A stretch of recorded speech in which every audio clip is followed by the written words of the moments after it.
Hello दोस्तों, आपका स्वागत है ऑनलाइन फ्री स्टडी में। इस वीडियो में हम देखने वाले हैं एक इम्पॉर्टेंट अपडेट जो कि ओबीसी यानी कि आपका जो विधेयक लाया गया, संविधान संशोधन विधेयक 127वां, उससे संबंधित देखेंगे।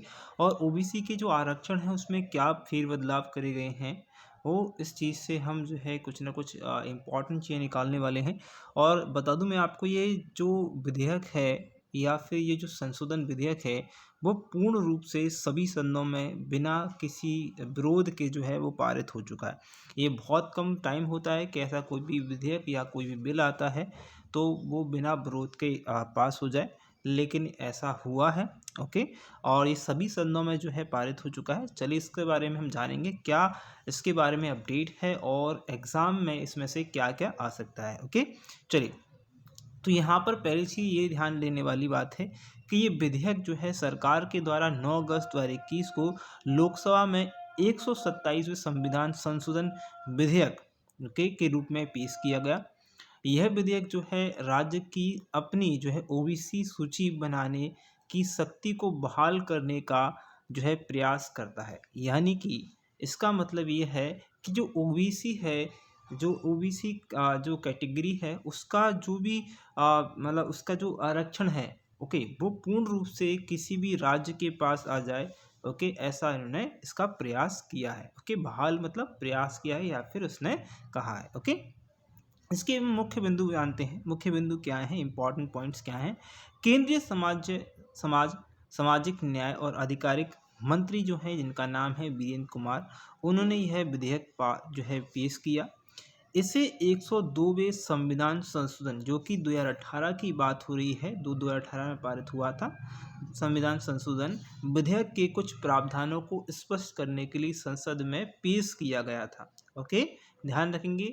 इसको इसलिए पेश किया गया था क्योंकि 102वां संविधान संशोधन विधेयक जो था, ओके, और जो 2018 में हुआ था उसमें जो है उसके प्रावधानों को स्पष्ट करने के लिए पेश किया गया है, जिसमें पिछड़े वर्ग यानी कि ओबीसी की पहचान करने के लिए राज्यों को शक्ति को बहाल किया गया था। ओके, ऐसा बोला गया था कि राज्य जो है उसमें कुछ शक्तियां जो होंगी राज्य को प्राप्त होंगी, जिसमें और जो ओबीसी वाले यानी पिछड़े वर्ग के जो लोग हैं उनकी पहचान की जा सके। ओके, आगे है, राज्यों की अपनी ओबीसी लिस्ट बनाने की शक्ति को फिर से बहाल किया जा सके। बिल जो है लोकसभा में बिना विरोध के भी पास हो गया। ओके, ये बिल, ओके, अब देखिए, अब इम्पोर्टेंट क्या है कि ये बिल क्यों लाया गया, क्या मायने हैं, ये आगे मैं इस वीडियो में बताने वाला हूँ आपको। देखिए, सबसे पहली चीज़ जानिए कि इस संविधान संशोधन बिल की मदद से संविधान के आर्टिकल 342A, 338B और 366 में संशोधन किया जाएगा। ओके, तीन अलग अलग आर्टिकल में इसका जो है संशोधन किया जाएगा, 342A, 338 और 366 में। ओके, अपने बयान में मंत्री वीरेंद्र कुमार ने यह कहा है कि और केंद्र शासित जो है प्रदेश हैं, यानी कि स्टेट और केंद्र शासित प्रदेशों को सामाजिक और शैक्षणिक रूप से पिछड़े वर्गों को SEBC, ये मैं बताऊंगा अभी आगे SEBC क्या है। ओके, ये एक जो है अगर तरीके से जो है मतलब एक गठन है, याद रखेंगे, अभी मैं बताऊंगा आगे भी। अपनी सूची में तैयार और बनाए रखने की जो अधिकार के साथ साथ भारत के संघीय ढांचों को बनाए रखने के लिए यह संविधान संशोधन किया गया है। ओके, अगर हम बात करें ये जो अब मैंने बताया SEBC क्या है, तो देखिए ये SEBC का फुल फॉर्म जो होता है वो होता है socially and economically backward classes. Okay, ये जो है एक मंडल के द्वारा, कमेटी के द्वारा जो है तैयार किया गया था, इसका नाम है मंडल कमीशन। ओके, ये 1 जनवरी 1979 को गठित की गई थी जनता पार्टी के द्वारा। ओके, जो कि प्राइम मिनिस्टर के अंदर काम कर रही थी, जिनका नाम था, प्राइम मिनिस्टर का नाम क्या था भैया, मोरारजी जी देसाई। ओके, क्या नाम था, मोरारजी जी देसाई था। ओके, आगे पढ़ेंगे। भारत की केंद्र सरकार ने अपने कुछ नागरिकों को लिए, यानी कि SEBC के मतलब यानी कि क्या है, ये मतलब क्या है, ये भी आपसे क्वेश्चन पूछा जा सकता है। SEBC एक्चुअल में है क्या, यह कब जो है किस कब जो है इन फोर्स में आई, या फिर जो है किस कौन से प्राइम मिनिस्टर के समय जो है इसको लाया गया। तो मंडल कमीशन के द्वारा जो इसे लाया गया था। ओके, इसका फुल फॉर्म तो मैंने बता ही दिया है, बाकी आप आगे ही देखें। ओके, भारत की केंद्र सरकार अपने कुछ नागरिकों यानी कि जो पिछड़े वर्ग हैं उनको उनकी सामाजिक और आर्थिक स्थिति के सुधार यदि उनके आधार पर अन्य पिछड़ा वर्ग के जो रूप में वर्गित करती है। ओके, और इन्हें सामाजिक और शैक्षणिक रूप से पिछड़े वर्ग की संज्ञा दी जाती है, SEBC की संज्ञा दी जाती है। ओके, आगे अगर हम बात करें कि आखिरकार इसकी आवश्यकता या इसकी ज़रूरत क्यों पड़ गई कि अभी जो है इसका अमेंडमेंट करना पड़ रहा है। ओके, मैं बताऊंगा 368 के बारे में भी कि संविधान संशोधन होता कैसे है इस वीडियो में।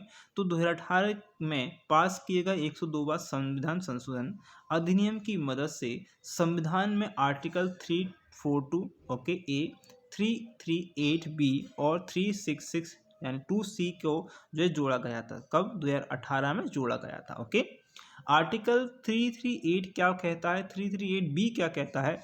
राष्ट्रीय पिछड़ा वर्ग आयोग की संरचना, कर्तव्यों और उसकी शक्तियों से संबंधित आर्टिकल है ये।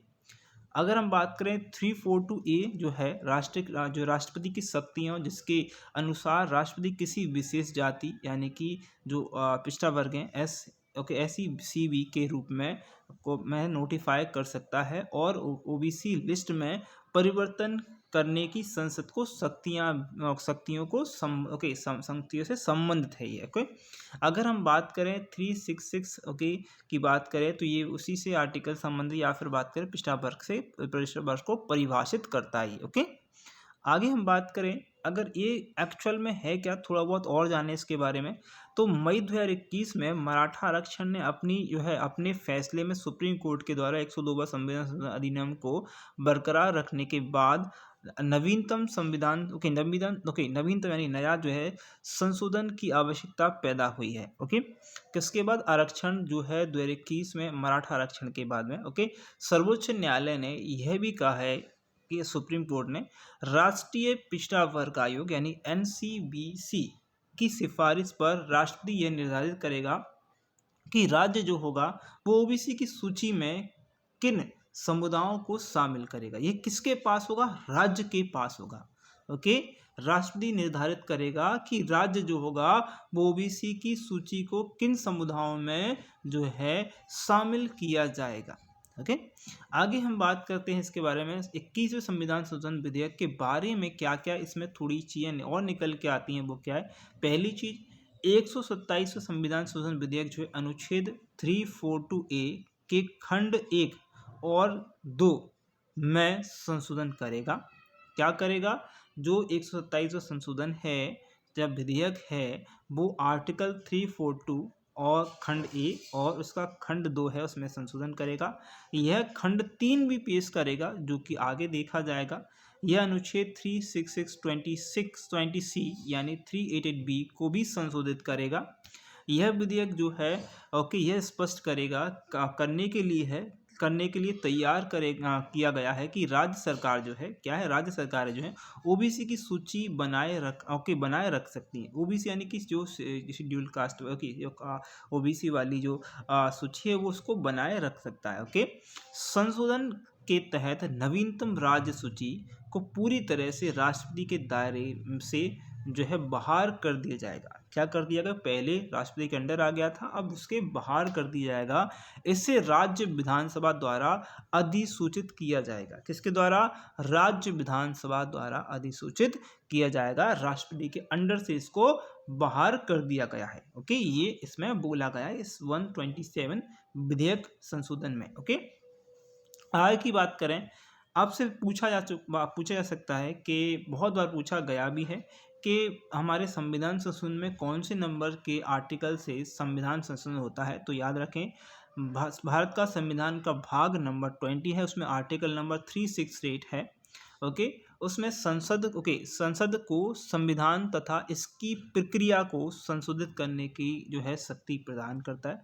आर्टिकल 68 में बताया गया है कि प्रक्रिया के अनुसार संसद संविधान के नए उपबंध जोड़कर या किसी उपबंध को हटाकर या बदलकर संविधान में संशोधन कर सकता है। कौन सा आर्टिकल? 368 भाग नंबर 20। ओके, आगे बात करें कैसे काम करता है। संविधान में संशोधन के लिए संसद के किसी भी सदन में संशोधन विधेयक पेश किया जा सकता है, जिस प्रकार 127 पेश किया गया है। इसके बाद प्रत्येक सदन में जो है उस सदन की कुल सदस्य के बहुमत से और उपराष्ट्रपति की के मतदान करने वाले सदस्यों के कम से कम 2/3 वोट जो हैं विशेष बहुमत से विधेयक को पारित होना पड़ता है।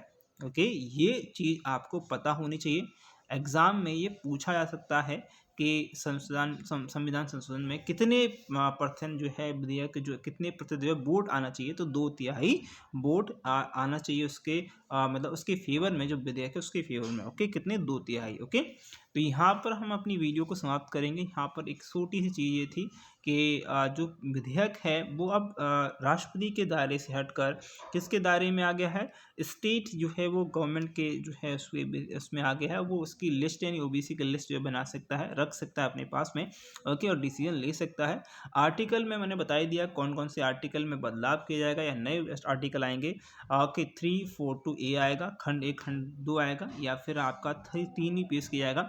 आर्टिकल नंबर 366 में जो है बदलाव करेंगे। आर्टिकल 338B में भी बदलाव यहाँ पर किया जाएगा। ओके, तो थैंक यू फ्रेंड। अगर आपको वीडियो अच्छी लगी है तो वीडियो को लाइक कर दीजिए, वीडियो शेयर नहीं किया शेयर कर दीजिए, नए हैं तो सब्सक्राइब कर दीजिए।